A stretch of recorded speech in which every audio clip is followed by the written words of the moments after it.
The Eternal Chamber. The Galactic Concordance Senate chamber existed outside normal spacetime, a crystalline sphere suspended in the quantum foam between dimensions. Inside, 3,000 representatives from the oldest civilizations in the known universe sat in contemplative silence, as they had for precisely 10,247 standard years. Ambassador Threlvaxis of the Chromath Collective shifted his gravitational field, causing the methane clouds around his consciousness to swirl with agitation. Across the chamber, High Arbiter Zenobia Quellis of the Fetorian Empire barely flickered her bioluminescent patterns in acknowledgement. Between them, the holographic projection of the Great Question hung in the air, unchanged since the debate began. The motion: should advanced civilizations intervene in the development of pre-warp species? The question had spawned 10 millennia of discourse. The interventionists argued that guidance prevented extinction-level catastrophes. The preservationists insisted that interference corrupted natural evolution. Neither side had yielded a single position. "I propose," Threlvaxis rumbled, his voice taking 3 full minutes to complete the sentence in proper Chromath deliberation, "that we consider the philosophical implications of the word, should, in context with universal ethics frameworks established in the Third Concordance." Zenobia's patterns shifted to acknowledge she would respond. In 6 months. This was progress. The Senate operated on what humans would call cosmic time. A single debate session lasted decades. A rebuttal took years to formulate. Rush a conclusion, and you risked making a decision that would affect trillions of beings across thousands of worlds. Better to be thorough. Senator Pixernal, a crystalline being from the resonance worlds, vibrated his agreement to Threlvaxis's point. The vibration would reach its full meaning in approximately 8 weeks. Then the new ambassador arrived. The dimensional door shimmered, and Captain Alessandra Alessi Reeves walked into the Senate chamber, coffee thermos in hand, tablet under her arm. She was humanity's first representative to the Galactic Concordance, appointed after Earth achieved warp capability 3 months prior. "Morning everyone," she said cheerfully, her voice echoing strangely in the timeless chamber. "Sorry I'm late. Traffic was hell getting through the quantum barrier." 3,000 ancient beings turned their attention toward her with the speed of continental drift. She was moving so fast, speaking so quickly. It was almost vulgar. Alessi checked her tablet. "So, I've been briefed on the current session. You're debating intervention in pre-warp civilizations." She glanced at the holographic question. "How long has this been going on?" 10,247. Threlvaxis began. "Years, got it?" Alessi interrupted, reading ahead on her tablet. "Okay, I see both sides have presented arguments. Very thorough arguments." She scrolled, and scrolled, and scrolled. "Very, very thorough arguments." She looked up. "Has anyone actually voted yet?" The concept was so foreign that it took the assembled beings several moments to process. Vote? They were still in the preliminary philosophical framework establishment phase. Voting wouldn't occur until all possible angles had been explored, all edge cases considered, all implications thoroughly mapped across temporal probability matrices. "Madam, Ambassador." Zenobia began, her bioluminescence composing a response that would normally take 3 hours to complete. "We do not rush to conclusions. Yeah, I get it," Alessi said. She unscrewed her thermos and poured herself a cup of coffee. The steam rose in strange spirals in the dimensionless space. "But here's the thing. I've read your entire debate log. All 10,000 years of it. Took me about 6 hours with the AI translation, but I got the gist." She took a sip. "You want my honest opinion?" The Senate waited. Even their silence was slow, ponderous, weighted with the gravity of ages. "You're both right," Alessi said. The chamber erupted in slow-motion chaos. Energy fields fluctuated with what might be confusion or outrage, though it would take days for the full emotional expressions to manifest. "Hear me out," Alessi continued, apparently unaware she'd just committed a severe breach of protocol. "The interventionists are right that sometimes guidance prevents catastrophe. The preservationists are right that interference can corrupt natural development. These aren't mutually exclusive positions. They're context-dependent." She set down her coffee and pulled up a document on her tablet. "I've drafted a compromise framework. It's based on something we use back on Earth called case-by-case assessment with ethical guardrails. Revolutionary, I know." Ambassador Threlvaxis managed to generate a sound wave that approximated confusion, completing it in only 40 minutes, which for his species was practically shouting. Alessi smiled. "Let me show you. This won't take long." She had no idea she just said the most shocking thing possible in the eternal chamber. The impossible proposal. Alessi projected her document into the holographic space, where it materialized next to the great question that had hung there for 10 millennia. The contrast was stark. 10,000 years of dense philosophical discourse versus a 12-page proposal with bullet points and flow charts. What is this? High Arbiter Zenobia's bioluminescence patterns finally completed their question, 45 minutes after Alessi had begun. A decision matrix, Alessi replied, finishing her coffee and pouring another cup. See, the problem with your debate is that you're treating this as a binary choice. Intervene always or intervene never. But most moral questions exist on a spectrum. She highlighted a section of her proposal. I'm suggesting a graduated intervention protocol. 3 tiers, each with specific criteria and limitations. Senator Grethmar of the Voidborn Communion, whose species processed thoughts through quantum entanglement across multiple parallel dimensions, began formulating a response. In 17 dimensions simultaneously. It would take 6 months to fully manifest in this reality. Alessi apparently wasn't waiting. Tier 1, passive observation. For species showing normal development, no intervention except to prevent outside interference. That satisfies the preservationist position. She swiped to the next section. Tier 2, limited guidance. For species facing extinction-level events beyond their control, asteroid strikes, gamma-ray bursts, stellar instability, we provide anonymous assistance. Just enough to prevent total annihilation. Not enough to disrupt their cultural evolution. And Tier 3, active mentorship. This only applies when a species specifically requests contact and demonstrates both technological readiness and social stability. Think of it like office hours. They knock, we answer. But we don't break down their door with enlightenment. She looked around the chamber. Questions. The silence that followed wasn't thoughtful contemplation. It was shock. 3,000 ancient civilizations, some dating back millions of years, had just been presented with a solution to their most contentious debate by a species that had invented agriculture only 12,000 years ago. And the terrifying part? It made sense. Threlvaxis managed to generate his response in record time, only 2 hours. This framework assumes we cannot define extinction level and technological readiness objectively. Right, good point, Alessi said, pulling up another document. So I've included a rubric. Quantifiable metrics based on data we can gather through long-range observation. Energy consumption patterns, resource management, conflict resolution capabilities, that sort of thing. She expanded the rubric. For extinction level, we're looking at events that would eliminate more than 70% of the species with greater than 99% probability. For technological readiness, I've got benchmarks for materials science, energy generation, information processing, and space travel capability. Social stability is trickier, she admitted, but I've outlined some indicators. Ability to cooperate across tribal or national boundaries, conflict resolution without complete annihilation of the losing side, capacity for long-term planning beyond a single generation. The chamber processed this slowly. Crystal Senator Pixernal completed his vibration from earlier, his agreement with a point made 8 weeks ago, and immediately began another that wouldn't complete for 3 months. Roughly translated, it asked, who decides these metrics? But Alessi was already pulling up another slide. Great question. That's what I'm calling the review committee. 5 members, rotated every 100 years, drawn from civilizations across the concordance. They evaluate each case against the criteria and make recommendations to the full Senate. But here's the key, and this is what makes it work. The review committee operates on a strict timeline. 30 days to gather data, 30 days to deliberate, 30 days to present recommendations. Then the Senate votes. No single case takes more than 3 months from beginning to end. The absolute horror that rippled through the chamber was palpable, though it would take several days for each species to fully express their shock. 3 months? For a decision affecting entire civilizations? It was reckless, irresponsible, dangerous. It was also how humanity had survived a hostile universe for 200,000 years. Alessi checked her watch. I've been here for about 90 minutes. I need to take a call in 30, so let's address the obvious concerns. First, what about edge cases? She didn't wait for anyone to ask. Appendix C covers 47 scenarios that don't fit neatly into the 3 tiers, along with suggested evaluation frameworks for each. Second concern, what about mistakes? Again, no pause.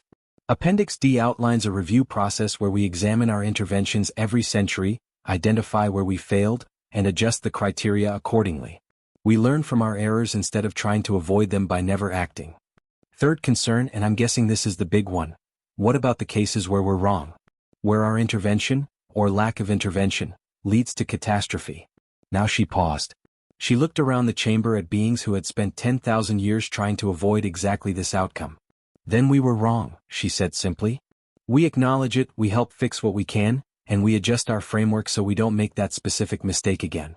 Perfection isn't possible. Paralysis isn't acceptable. Her tablet chimed. Okay, that's my 30-minute warning. Look, I know this is a lot to process. Why don't you all think about it, formulate your responses, and we'll reconvene to discuss. When? Zenobia's bioluminescence managed to flash, completing the question in record speed for her species. Alessi checked her calendar. How about tomorrow? Say 10 o'clock station time? The chamber erupted in chaos. The speed of thought. Tomorrow. The concept ricocheted through the eternal chamber like a photon in a hall of mirrors. Tomorrow. As if fundamental changes to galactic policy could be decided over breakfast. Alessi, oblivious to the cosmic scale panic she'd induced, gathered her things. Great, it's a date. Oh, and I'll bring donuts. Anyone have dietary restrictions? No. Perfect. She headed toward the dimensional door, then paused and turned back. Actually, one more thing. While you're thinking this over, maybe consider why this debate has lasted 10,000 years without resolution. The chamber fell silent. Even by their standards. It's because you're all terrified of being wrong, Alessi said, her voice gentle but firm. And I get it. Your civilizations are old. You've seen species rise and fall. You know that decisions have consequences that ripple across millennia. But here's what humanity figured out the hard way: not deciding is also a decision. And while you've spent 10,000 years debating the ethics of intervention, how many species have gone extinct? How many could have been saved? She let that sink in. See you tomorrow? The dimensional door shimmered closed behind her. For 3 full hours, the chamber remained in shocked silence. Then, slowly, the ancient civilizations began to move. Threlvaxis was the first to break protocol. He compressed his communication time by orders of magnitude, speaking in rapid bursts that completed sentences in mere minutes rather than hours. We must analyze this human's proposal. Immediately. Agreed. Zenobia pulsed, her bioluminescence cycling through response patterns faster than she'd moved in centuries. What followed was unprecedented in the history of the Galactic Concordance. The ancient civilizations who had spent 10 millennia locked in stately debate, suddenly kicked into high gear. The Chromath Collective convened an emergency session of their contemplation spheres. 5 million minds merged into a unified consciousness and tore through Alessi's proposal in just 6 hours, an analytical sprint by their standards. The Fetorian Empire activated dormant processing clusters that hadn't been used since their last crisis 3,000 years ago. Zenobia herself interfaced with the Empire's collective memory, searching through millions of years of recorded history for precedents. The resonance worlds stopped vibrating at their usual leisurely frequency and ramped up to what they called crisis harmonics, patterns of thought that let them process information 100 times faster than normal. Senator Corvin of the Temporal Assembly, a species that experienced time non-linearly, did something truly shocking. He synchronized his consciousness to forward-moving time, abandoning the multi-temporal awareness his kind normally maintained. It was disorienting, limiting, almost painful, but it let him think at human speed. The human is correct, he announced, his words arriving instantaneously instead of scattering across past and future. I can perceive the probability branches. In the 10,000 years we've debated, 1,743 species have achieved sentience and subsequently gone extinct. 412 of those extinctions were preventable with minimal intervention. The number hit the chamber like a shockwave. Impossible to verify, Senator Mix of the Hive Totality chittered, his 1,000-voice chorus completing the thought in hours instead of weeks. You cannot know. I can, Corvin interrupted, another shocking breach of protocol. I am a temporal being. I can see it. We failed them through inaction. Counselor Vreth of the Silicon Dynasty ran the numbers through crystalline logic matrices. The human's framework has a 78% probability of success based on similar decision-making structures across recorded history. The remaining 22% splits between minor failures requiring adjustment and catastrophic failures requiring intervention abandonment. Those odds are unacceptable, Zenobia flashed. Are they? Vreth's facets gleamed. What are the odds of our current approach? We have achieved zero catastrophic failures through intervention because we have made zero interventions. We have also achieved zero successes. Our success rate is mathematically undefined. The human offers us a 78% chance at doing good versus our current 100% chance of doing nothing. The logic was inescapable. Ambassador Irella of the Quantum Collective, who existed partially in probability space, manifested fully into reality, another sacrifice of comfort for speed. I have analyzed the decision matrix. It is elegant. The rubrics are quantifiable. The review process builds an adaptation. This is a living framework, not a perfect solution. Perfection is impossible, Threlvaxis rumbled, his methane clouds churning. The human said as much. Paralysis is unacceptable. She said that too. She's been in the concordance for one day, Senator Grethmar's quantum states collapsed into a single voice. One day, and she has identified the core failing of our oldest institutions. High Arbiter Zenobia's bioluminescence dimmed, a sign of deep contemplation. Read the appendices, she commanded. All of them. If we are to move at human speed, we must be thorough at human speed. The Senate dove into Alessi's 47 edge case scenarios. They found them surprisingly comprehensive. The human had anticipated objections based on cultural relativism, technological disparity, divergent evolutionary paths, and even exotic matter species that existed outside normal spacetime. She'd included case studies from human history, their own mistakes with intervention and non-intervention, the colonization of less technological societies, the failure to intervene in genocides, the consequences of cultural imperialism versus the cost of isolationism. Humanity's history was a blood-stained mess of trial, error, and hard-learned lessons. And Alessi had distilled those lessons into a framework and offered it freely. She's given us her species pain, Pixernal vibrated, completing the thought in days instead of months. These appendices are written in the blood of human mistakes. That is the point, Corvin said, his forward-locked perception showing him the path ahead. They have already paid the price of learning. She is offering us the knowledge without the cost. As station night fell over the eternal chamber, a purely aesthetic choice since the space existed outside normal time, 3,000 civilizations reached a consensus that had eluded them for 10 millennia. They would need to think about this overnight. It was the fastest decision the Galactic Concordance had ever made. The morning after eternity. Alessi arrived at 9:45 a.m. station time, carrying 3 boxes of assorted donuts and a fresh thermos of coffee.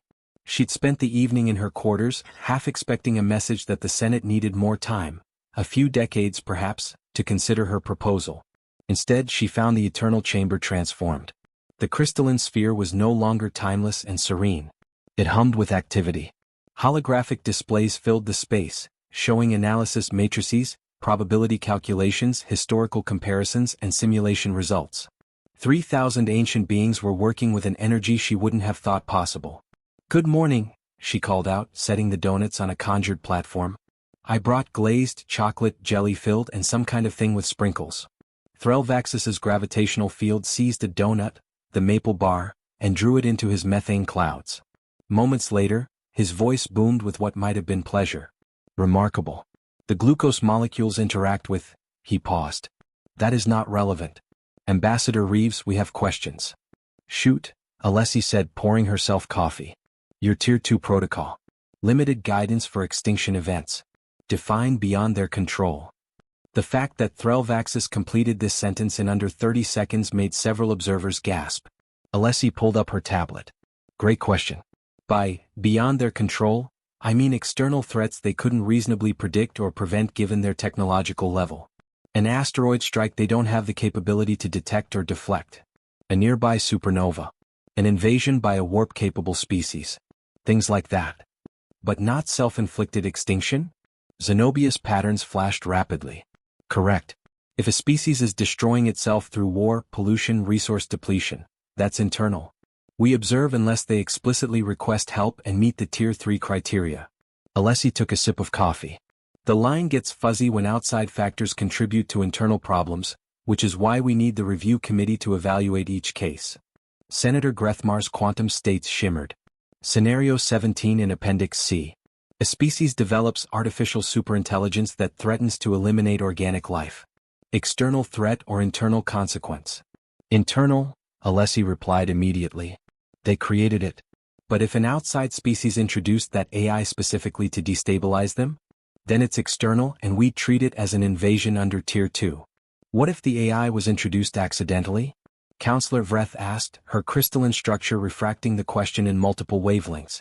Intent matters, but so does impact, Alessi said. Accidental introduction of a civilization-ending threat by an outside species still falls under Tier 2. We'd intervene to remove the threat and prevent the introducing species from causing similar accidents elsewhere.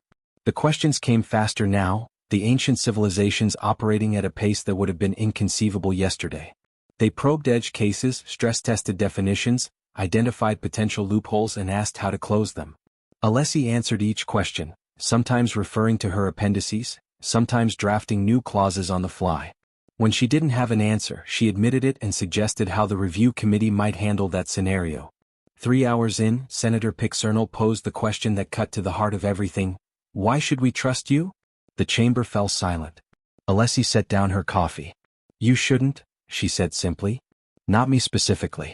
But you should trust the framework. That's the whole point. This isn't about human wisdom or my personal judgment. It's about creating a system with built-in checks, balances and course correction. She gestured to her proposal. The review committee rotates so no single civilization controls decisions. The rubrics are quantifiable so we can't intervene based on whims or prejudice. The review process forces us to examine our failures and adapt. And most importantly, this framework can be changed. If it doesn't work, you vote to modify it or scrap it entirely. You are not seeking control, Threlvaxis said slowly, understanding dawning across his gravitational fields. God no, Alessi laughed. I'm seeking progress. Humanity isn't special. We're just young enough that we still remember what it's like to make mistakes and learn from them.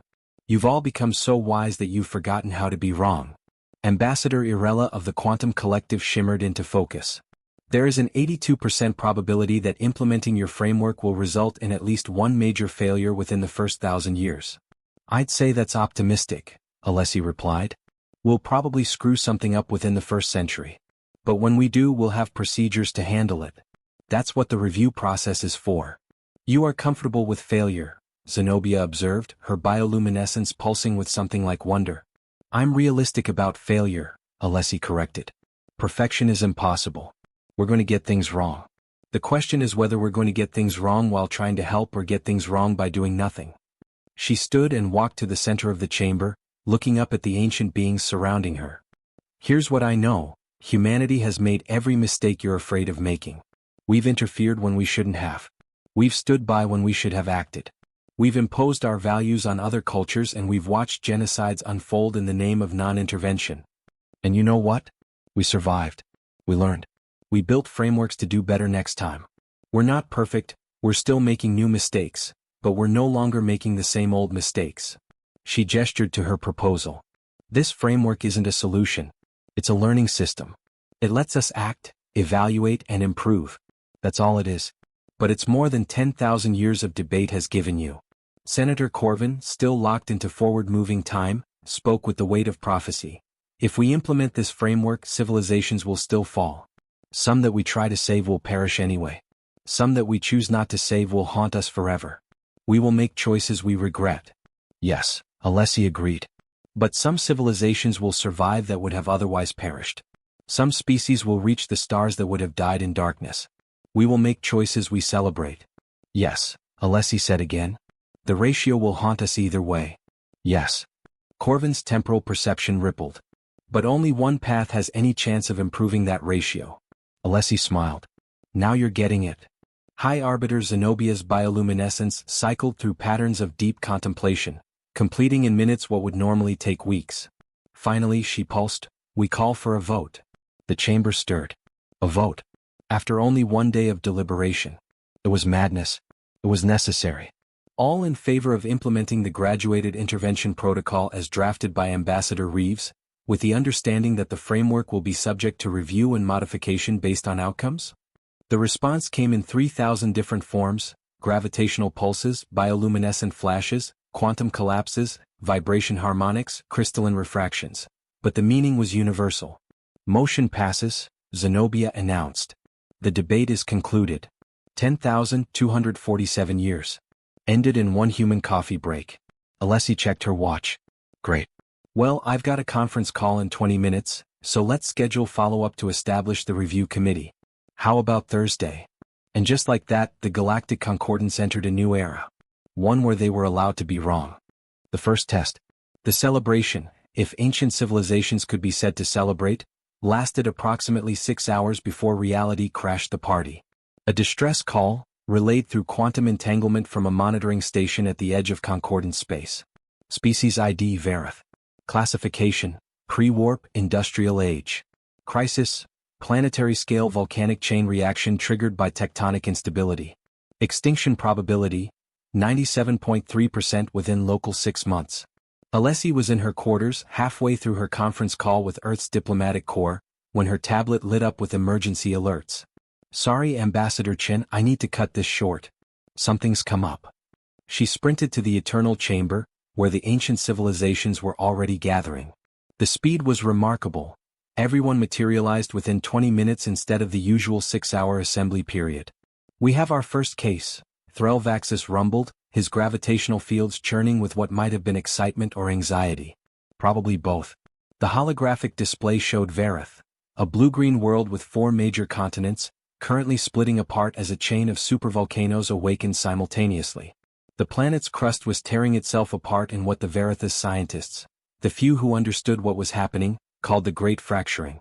The Verith achieved industrial revolution approximately 100 local years ago, Counselor Verith reported, her crystalline structure processing data at combat speeds.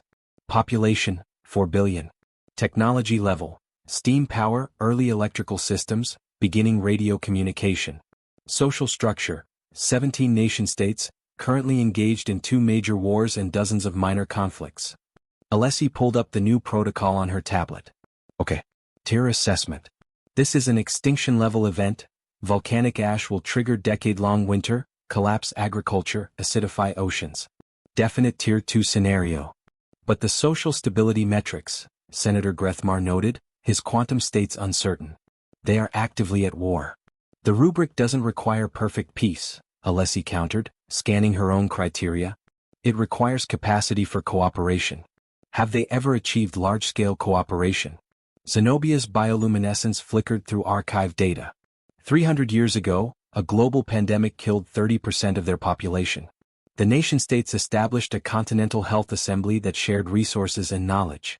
The cooperation lasted 15 years beyond the crisis. So they can work together when survival demands it, Alessi said. Check. Do they have the capacity to evacuate or shelter populations if given the tools? Their engineering is crude but functional, Verith calculated. With our guidance, they could build sufficient underground habitats to preserve 20 to 30% of their population through the volcanic winter. Enough for species survival and eventual recovery. Alessi nodded. Then we have a case for Tier 2 intervention. But we need review committee approval. Who's on first rotation? The chamber had prepared for this. 5 beings stepped forward, 1 from each of the concordance's major sectors. The review committee, hastily assembled but carefully balanced. 30 days to gather data, Threlvaxis stated, part of the new committee. We don't have 30 days, Alessi interrupted. The first supervolcano is erupting now. We've got maybe 3 weeks before the cascade effect makes the planet uninhabitable. The review committee members exchanged what passed for glances among their varied biologies. Already the framework was being tested. Emergency protocol, Senator Corvin suggested. Not in the original document. Because I didn't think the first crisis would happen on day 1, Alessi muttered, already typing. Okay, amended procedure. 4 time-critical emergencies, the review committee has 72 hours to make a recommendation. Criteria remain the same, but deliberation is compressed. 72 hours? Zenobia's patterns showed alarm. To decide the fate of a civilization? 3 weeks to save 4 billion lives, Alessi shot back. We can refine the philosophy later. Right now we need a decision. Do we let them die while we debate or do we act? The question hung in the air, heavy with implications. This was it. The moment where principles met reality, where philosophy became responsibility. Threlvaxis spoke first, his words coming fast, for him. We gather data. All available information on Verith's engineering capabilities, resource distribution, social structures. We reconvene in 72 hours. Motion seconded. Added Irela of the Quantum Collective, another committee member. Approved, the other 3 members chorused. The review committee dispersed to begin their work, moving with unprecedented urgency. The rest of the Senate watched, uncertain whether to feel pride or terror at what they'd unleashed. Alessi turned to Zenobia. I need to brief them on disaster response principles. Can you arrange for me to address the committee? You are not a committee member, Zenobia pointed out. But I'm from a species with extensive experience in catastrophic disasters and emergency humanitarian response. Trust me, we've had practice. Alessi's expression was grim. Climate disasters, earthquakes, tsunamis, nuclear accidents, humanity has survived a lot of planetary scale, oh shit moments. Let me share what we learned. Zenobia's bioluminescence pulsed agreement. Transmitting access codes now. The next 72 hours were a masterclass in controlled chaos. The review committee worked around the clock, or as close to it as beings with varied temporal experiences could manage. Alessi found herself functioning as an unofficial advisor, teaching crash courses in emergency management. Triage, she explained to Threlvaxis, who was trying to plan evacuation routes for all 4 billion Verith simultaneously. You can't save everyone at once. You identify critical populations, genetic diversity, knowledge preservation, age distribution, and you save them first. That is deciding who lives and dies, he rumbled, clearly uncomfortable. Yes, that's what triage means. It's awful. It's necessary. The alternative is saving no one because you tried to save everyone. She showed Counselor Vreth the principles of modular design. Don't build one perfect mega-habitat. Build 100 adequate ones. Distributed redundancy. If one fails, you lose 1%, not 100%. To Irela, she taught crisis communication. The Verith need to understand what's happening and what to do. Clear, simple messages. Not, tectonic sublayer quantum fluctuations indicate probabilistic discontinuity. Say, the ground is breaking. You need to go underground. Here's how. The review committee absorbed everything, adapting the lessons to the Verith's specific situation. They identified 17 locations suitable for underground cities. They calculated resource requirements. They drafted a communication protocol that would reveal minimal information about the concordance while providing maximum useful guidance. And through it all, the volcanoes kept erupting. As the 72-hour mark approached, the committee assembled their findings. The Senate reconvened, waiting for the verdict that would define the new era. Threlvaxis presented the recommendation, his voice carrying the weight of the decision.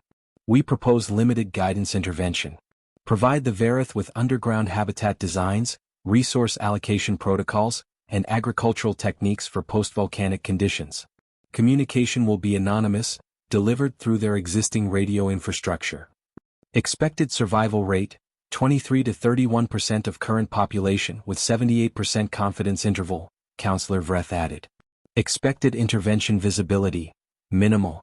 The Verith will believe they solved the crisis themselves with logical deduction and cooperation, Irela concluded. Alessi felt her chest tighten. 23 to 31%. Approximately 1 billion survivors out of 4 billion. 3 billion dead even with intervention. All in favor? Zenobia called. The vote was unanimous. The Galactic Concordance would act. The hardest lesson.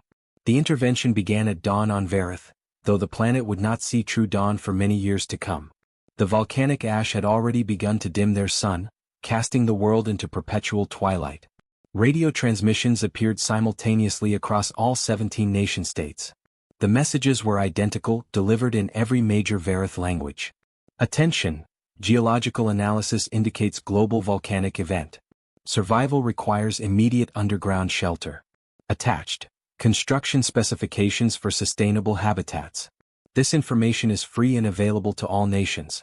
Cooperation increases survival probability. No mention of aliens. No reveal of the concordance. Just data, appearing from nowhere, offering hope. Alessi watched from the eternal chamber as the Verith responded. The results were both inspiring and heartbreaking. 12 of the 17 nation-states immediately shared the information and began cooperation. Ancient enemies set aside wars to pool resources.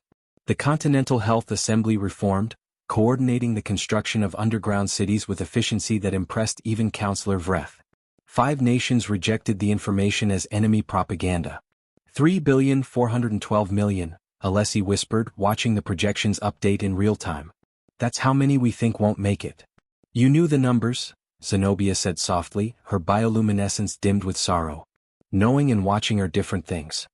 Alessi couldn't look away from the display. There's a family in the Western Confederacy. They received the plants. They wanted to build a shelter. But their government declared the information illegal and executed them as collaborators with enemy states. We cannot save those who refuse salvation, Threlvaxis rumbled, his gravitational fields heavy with grief. Can't we? Senator Mix of the Hive Totality chittered. We could reveal ourselves. Demonstrate our power. Force them to comply. That violates the protocol, Counselor Vreth stated. Tier 2 specifies anonymous assistance. The protocol was written 3 days ago, Mix countered. 3 billion lives matter more than our guidelines. The chamber fell into tense silence. This was the moment Alessi had warned them about. When principles collided with bodies, when philosophy met the screaming reality of preventable death. No, Alessi said quietly. The word fell like a stone into still water. Ambassador Reeves, Mix turned his 1,000 voices toward her. You cannot. I can and I am. We don't override their sovereignty. Not even to save them. Alessi's hands were shaking, but her voice was steady. The moment we decide we know better than them what's good for them, we stop being helpers and become conquerors. Benevolent conquerors maybe, but conquerors nonetheless. They are dying. Mix's voices rose in anguish. Yes, and that's a tragedy. And it's also their choice. Alessi finally looked away from the display, meeting the gaze of 3,000 ancient beings. You want to know why humanity put this in the framework? Because we learned. We learned what happens when you decide you're saving people for their own good. She pulled up historical records on her tablet. Earth, 1890s through 1960s. European powers colonized most of the world under the banner of civilizing missions. They genuinely believed they were helping. They built infrastructure, introduced medicine, spread education. And they also destroyed cultures, enslaved populations, and stripped continents of resources. The colonizers could point to real benefits, hospitals, schools, roads. But they ignored the cost, the loss of self-determination, the cultural genocide, the message that the colonized peoples were children who couldn't make their own choices. Alessi's voice grew harder. We don't get to make that choice for the Vareth. Yes, their leaders are condemning millions to death through paranoia and pride. Yes, it's stupid and tragic and preventable. But it's they're stupid, they're tragic, they're preventable. We gave them the tools. What they do with those tools is up to them. Even when what they do is die, Senator Corvin said, not a question. Especially then, Alessi confirmed. Because the alternative is deciding that we own them. That their lives are ours to save or spend as we see fit. And once we make that choice, there's no going back. The weight of it settled over the chamber. This was the true cost of the new framework, not just the risk of failure but the acceptance that success had its own terrible price. We watched them die, Zenobia pulsed slowly, so that those who live can truly say they saved themselves. Yes. For 6 weeks the Senate watched. They saw the 12 cooperating nations build 17 underground cities, marvels of emergency engineering that would have taken decades under normal circumstances. They saw populations evacuate in orderly fashion, saw strangers helping strangers, saw the best of what the Vareth could be when they chose unity. They also saw the 5 holdout nations collapse into chaos as the volcanic winter intensified. Saw populations try to flee, only to be turned back at borders by their own militaries. Saw leaders still insisting the crisis was enemy propaganda even as ash buried their cities. 3 weeks into the evacuation, one of the holdout nations changed course. The military overthrew their government and opened the borders, pleading for help from the Continental Health Assembly. They were welcomed. 2 more weeks and a second holdout capitulated. Their leader went on radio, admitting he'd been wrong, begging forgiveness and assistance. They too were welcomed. The final 3 held out until the end. 2,100 million Vareth died in those 3 nations, most in the final weeks as starvation and the cold took them. 1,300 million survived, sheltered in the underground cities, supplied with the resources and knowledge to outlast the volcanic winter. When it was over, when the last population counts were in and the underground habitats had stabilized, Alessi sat alone in her quarters and cried. Zenobia found her there an hour later. You knew this would happen. Knowing doesn't make it easier, Alessi said, wiping her eyes. I keep thinking about the ones we could have saved. If we'd just revealed ourselves, demonstrated our power. We would have saved their lives and taken their agency, Zenobia finished. This is the burden you warned us about. Yeah. Alessi laughed bitterly. Funny thing about frameworks built on learning from mistakes, you still have to make new mistakes to learn from them. I thought I'd prepared for this. I wasn't prepared. The review committee convenes tomorrow to evaluate our intervention, Zenobia said. What will you recommend? Alessi was silent for a long moment. Then she stood, straightened her uniform and met Zenobia's gaze. That we did the right thing. That it hurt like hell. That we need to get better at anonymous communication so maybe next time fewer nations reject the information. And that we prepare ourselves to hurt like this again because this is what we signed up for. The price of doing good, Zenobia's patterns pulsed softly. The price of doing good imperfectly, Alessi corrected. The price of doing good while remaining human. She paused. Or Phaetorian or Chromoth or whatever species you are. The price of doing good while remaining ourselves. The review committee's evaluation was thorough and painful. They identified 17 points where the intervention could have been improved. Clearer communication strategies, better timing, more compelling presentation of the data. They also identified the 4 points where they'd succeeded beyond expectations. The speed of the response, the quality of the habitat designs, the effectiveness of the resource allocation, and the respect for Varith sovereignty. Success rate, 71%, adjusted for voluntary noncompliance. The number went into the Concordance's permanent records. A reminder, a benchmark, a promise to do better. The legacy of speed. 3 months later, Alessi was preparing to return to Earth for her quarterly briefing. The Eternal Chamber had become a very different place in that short time, shorter by human standards, an eye-blink in galactic terms, but transformative nonetheless.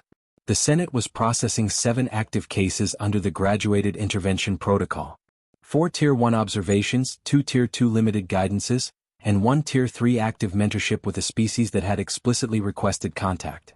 The review committee, now on its second rotation, was operating smoothly, with deliberations consistently completing within the 90-day framework. More remarkably, the ancient civilizations had begun to move at something approaching human speed for critical decisions. They would never be quick by human standards, but they'd learned to distinguish between matters requiring millennium-long deliberation and those demanding action within years or months. You're leaving, Threlvaxis rumbled as Alessi packed her belongings. Just for 2 weeks, she assured him. I'll be back. Someone has to make sure you don't spend the next 1,000 years debating the proper format for review committee reports. We would not, he paused. We might, he admitted. Your species has a gift for cutting through unnecessary complexity. Our species has a gift for being impatient, Alessi corrected. We just dressed it up as efficiency. Zenobia materialized beside them, her bioluminescence warm. The Varith are stabilizing. Population projections suggest full recovery within 600 local years. They will never know we intervened. That's how it should be, Alessi said. Though I bet they'll have some interesting myths about where those radio transmissions came from. Indeed. Several Varith religious movements have already declared the event to be divine intervention. Zenobia's patterns rippled with something like amusement. They are both wrong and right. Speaking of intervention, Counselor Vreth approached, her crystalline structure refracting light in agitated patterns. We have a situation developing. Species designated Muric, pre-warp but approaching quantum computing breakthrough. Their planet's orbit is decaying due to gravitational perturbations from a rogue stellar object. Timeline? Alessi asked, immediately switching to business mode. 800 to 1200 local years before the orbit becomes uninhabitable. So not an emergency but still a Tier 2 scenario, Alessi mused. They'll need assistance to evacuate or stabilize the orbit. Review committee has plenty of time to evaluate. Good catch. Vreth's facets gleamed. This is our 11th intervention scenario. We are becoming practiced. You're becoming what you always were, Alessi said. Compassionate beings who care about the galaxy's future. You were just paralyzed by the fear of being wrong. Now you're accepting that being wrong sometimes is the price of being right the rest of the time. Senator Corvin phased into normal time, his presence carrying the weight of temporal knowledge. I have seen the probability branches extending from your arrival, Ambassador Reeves. The Graduated Intervention Protocol will save approximately 4,700 species over the next 10,000 years. And how many will we fail? Alessi asked quietly. 1,200. Corvin's temporal senses flickered. Some will be errors in judgment. Some will be cases where we choose non-intervention and are wrong. Some will be situations where no intervention could have succeeded. Those numbers keep you up at night? I do not sleep. But yes, they haunt me. Corvin's form shimmered. The alternative branches, where your framework was not implemented, show 2,100 species saved through extremely cautious, selective intervention over the same period. 5,800 species lost to preventable causes while the Senate debated. The math was stark. 4,700 saved versus 2,100. 1,200 failures versus 5,800 preventable losses. We're not perfect, Alessi said. We're just better than nothing. You have given the ancient civilizations permission to be young again, Irela added, her quantum states coalescing nearby. To make mistakes, to learn, to grow. We had forgotten how to do those things. Alessi smiled. You just needed a human to come in, drink some coffee, and point out that 10,000 years was a really long time to argue about the same thing. More than that, Threlvaxis said. You showed us that decisiveness and wisdom are not opposites. That acting quickly does not mean acting carelessly. That being wrong sometimes is acceptable if you are trying to be right. A chime echoed through the chamber, the quantum communicator signaling an incoming message. Senator Pixernal vibrated with urgency. Priority communication from the Verith monitoring station. The underground cities have established a global council. They are planning for the day when they can return to the surface. They are calling it, the Age of Unity. The chamber fell silent. The Verith had not only survived, they had transformed. The crisis that should have destroyed them had instead forged them into something stronger. Did we do that? Senator Mix whispered. Or did they? Yes, Alessi said simply. That's the beauty of Tier 2 intervention. They think they saved themselves because they did. We just gave them the tools and got out of their way. The courage, the cooperation, the sacrifice, that was all them. This is what success looks like. Zenobia pulsed, her patterns bright with emotion that transcended species boundaries. Not control. Not domination. But sapient beings choosing to save themselves, with a little anonymous help from friends they'll never meet. Alessi's transport departure was scheduled in 2 hours. She took one last walk around the eternal chamber, reflecting on everything that had changed. The crystalline sphere was still timeless, still existed outside normal spacetime, but it no longer felt static.